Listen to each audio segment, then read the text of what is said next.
ইয়াত বহুতে ভাবিছে যে কংগ্ৰেছ জিকিব তেনেধৰণৰ এটা পৰিৱেশ সৃষ্টি কৰিবৰ কাৰণে চিন্তা কৰিছে। কিন্তু মই আপোনালোকক ক'লোঁ যে ইয়াত কংগ্ৰেছৰ প্ৰতি অসমৰ জনসাধাৰণৰ মোহভংগ হৈছে। কংগ্ৰেছ আৰু 30 বছৰৰ কাৰণে কংগ্ৰেছ চৰকাৰ অসমত নাহে, এই কথাটো নিশ্চিত। আমি প্ৰত্যেকে লক্ষ্য কৰিছোঁ যে এইবাৰ চৰকাৰখন NDA চৰকাৰ হ'ব। দ্বিতীয়বাৰৰ কাৰণে হেমন্ত বিশ্ব শৰ্মা অসমৰ মুখ্যমন্ত্ৰী হ'ব। ভাৰতীয় জনতা পাৰ্টি আৰু অসম গণ পৰিষদ দলত মাইনৰিটি মানুহে বেয়া পায়। আমাক কেতিয়াবা যদি তাৰমানে থাৰ্মোমিটাৰ দি যদি জোখা যায় তেতিয়াহ'লে ভাৰতীয় জনতা পাৰ্টিক বেছি বেয়া পায়, আমাৰ অসম গণ পৰিষদ দলক অলপ কম বেয়া পায়, কিন্তু বেয়া পায়। আমাকো বেয়া পায়, অসম গণ পৰিষদ দলক বেয়া পায়। আমাক যদি 50 ডিগ্ৰী বেয়া পায়, ভাৰতীয় জনতা পাৰ্টিক 52 ডিগ্ৰী বেয়া পায়, আমাকতো অলপ। কিন্তু কথাটো হৈছে যে মাইনৰিটি মানুহখিনি যে আমাক বেয়া পায়, কাৰণটো ক'ত? কিবা কাৰণ আছে নেকি?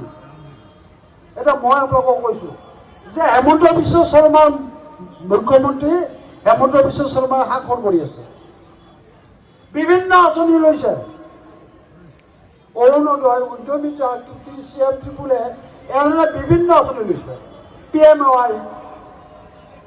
এতিয়া মোৰ প্ৰশ্নটো হৈছে যে হেমন্ত বিশ্ব শৰ্মাই খালি চৌধুৰী, সিংহ, ৰায়, দাস, কলিতা, বৰ্মন এইসকল মানুহকে তাৰমানে বেনিফিচিয়াৰী বনাইছে নেকি?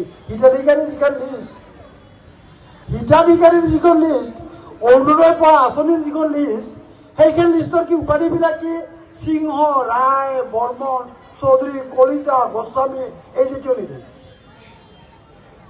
সেইখন লিষ্টত কি বিবি, বেগম, খাতুন এই জাতীয় উপাধি নাই নেকি? আপোনালোকে চাব আজি যে বাগবৰ সমষ্টিৰ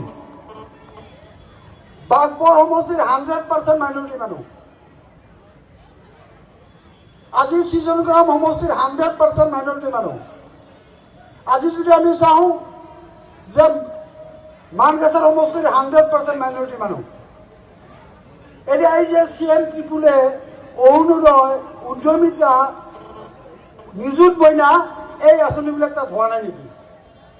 তেতিয়া দেখিবলৈ পাব যে আচলতে বৰ্তমানৰ এই বেয়া পোৱা ভাৰতীয় জনতা পাৰ্টি আৰু বেয়া পোৱা অসম গণ পৰিষদ দলৰ চৰকাৰৰ দিনত আটাইতকৈ বেছি উপকৃত হৈছে ধৰ্মীয় সংখ্যালঘু লোকসকল।